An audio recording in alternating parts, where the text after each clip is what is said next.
Commander Mitsuo Fuchida led the attack on Pearl Harbor and spent the rest of his life apologizing for it.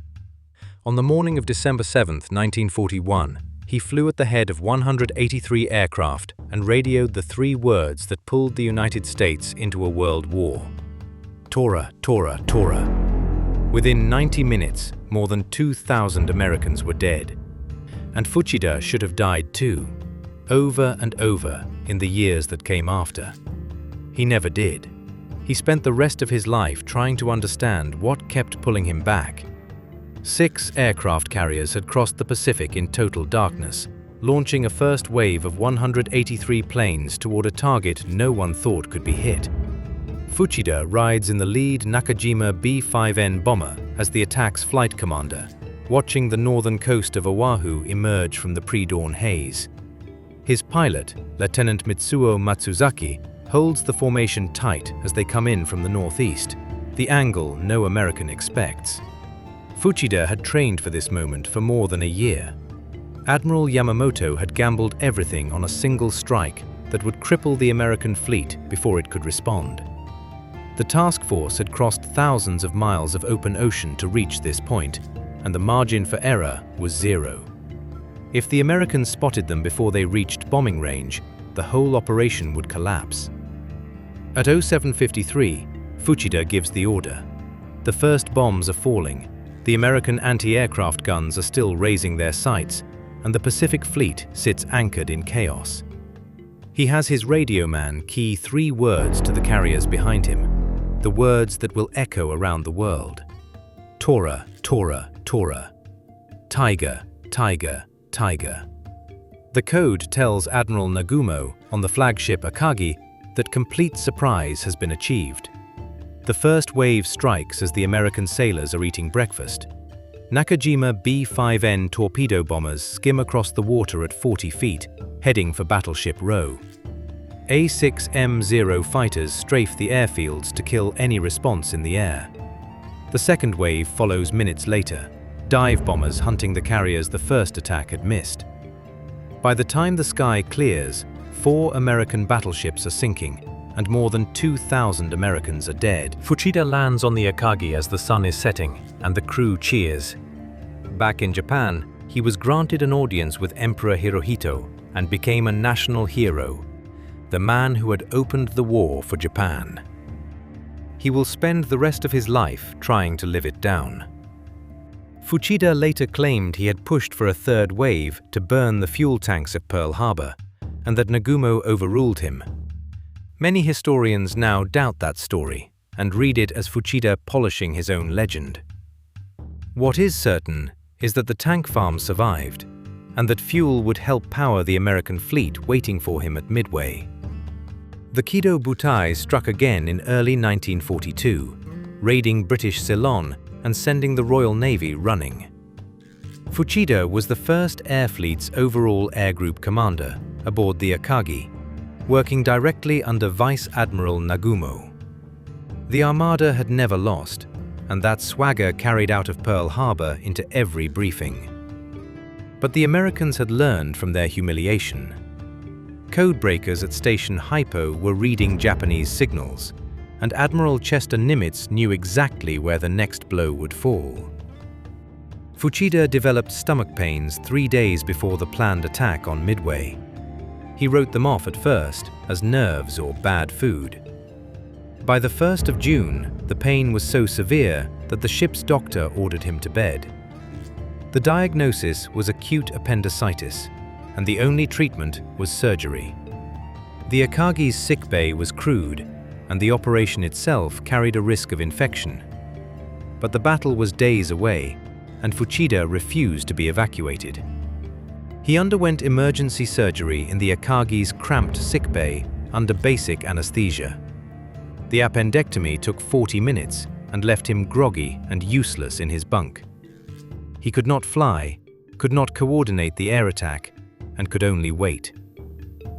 On the morning of June 4, 1942, American dive bombers appear over the Akagi without warning. Grounded by the surgery, Fuchida is on the ship's bridge when the first bomb strikes the flight deck, detonating the fueled aircraft and torpedoes stacked in the hangar below. The carrier becomes a furnace in seconds. Minoru Genda, the staff officer who had planned the Pearl Harbor attack, is on the bridge beside him as the ship burns. Nagumo is pulled away to another vessel. Fuchida cannot move quickly, and so he stays, watching the carrier die beneath him. The USS Yorktown, one of the American carriers the Japanese had been hunting, absorbed 3 of those dive bomber attacks and stayed in the fight long enough to help sink all 4 of Japan's carriers that day. The Akagi burns for hours before the order comes to abandon ship. When flames block the exits, the officers climb down a rope from the bridge, and an explosion throws Fuchida to the deck and shatters both his ankles. A destroyer crew drags him from the water, with barely room to spare. 4 carriers go down that day, and the invincibility of the Kido Butai dies with them. Fuchida should have been in the air when the bombs fell. Instead, grounded by the surgery, he could only watch his own body keep him out of the cockpit, and the failure that nearly killed him is the thing that saved his life. Surviving Midway was only the beginning. Before the war ended, an atomic bomb would fall on a city Fuchida had just walked out of. Fuchida spent months recovering from his shattered ankles, then served out the rest of the war as a staff officer in Japan, surviving while most of the airmen who had stood beside him on the Akagi's deck did not. By August 1945, the Americans were closing on the home islands, and Fuchida was in the city of Hiroshima for a military conference. On the 5th of August, a phone call from naval headquarters ordered him back to Tokyo. He gathered his things and left Hiroshima that afternoon. He did not know that the B-29 superfortress Enola Gay, carrying the first atomic bomb ever used in war, was already being readied on the island of Tinian, its pilot, Colonel Paul Tibbets, running final checks. The bomb detonates at 8:15 the next morning, and the city ceases to exist. 70,000 people die that morning. The blast flattens everything within a mile of the hypocenter. Fuchida is miles away when the sky over Hiroshima turns white. A day later, he walks back into the ruins with a party sent to assess the damage, across ash that had been people. Every other member of that party would sicken and die of the radiation in the weeks that followed. Fuchida, who had walked the same poisoned ground, never showed a symptom. He had survived a 3rd catastrophe that should have killed him, and this time, the dead outnumbered everything his own attack had ever caused. The war ended a week later. Fuchida expected to be tried as a war criminal, and instead found himself demobilized and adrift, with no purpose and no explanation for why he had lived through 3 things that should have killed him. The years after the war were dark. He worked odd jobs and sank into depression, unable to reconcile what he had done with the fact that he had survived doing it. His marriage frayed. He read everything he could find, searching for something that would make sense of being alive, and found nothing. The Shinto faith of his youth offered no answer. The Bushido code, the warrior ethic that had driven him into the cockpit and told him dying in battle was the highest honor, was meaningless now that Japan had lost. Then a stranger handed him a pamphlet at a railway station. It had been written by Jacob de Shazer, a former Army Air Forces bombardier who had participated in the Doolittle raid, been shot down over China, and spent 40 months in a Japanese prison cell, much of it in solitary, much of it under torture. And de Shazer had written about forgiving the men who broke him. The man who led the attack on Pearl Harbor stood on that platform and read the testimony of a prisoner he had helped create, a man who said he had taught himself to love his enemies. Fuchida bought a Bible and read it looking for the trick. He did not find one. He converted to Christianity in 1949.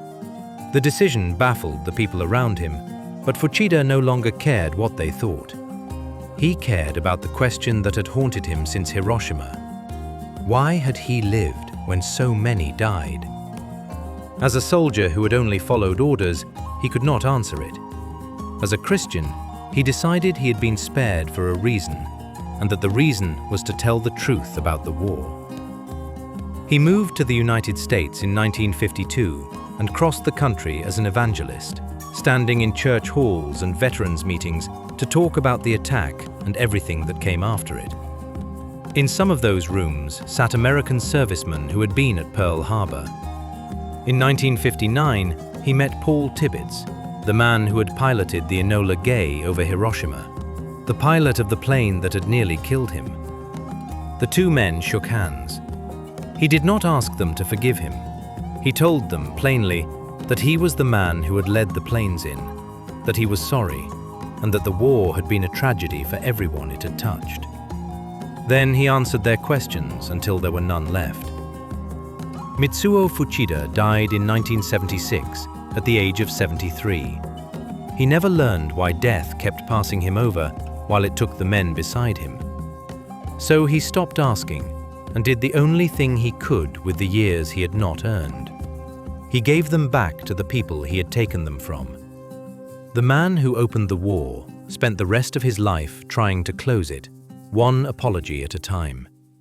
He lived so that he could speak. Subscribe if this one was worth your time.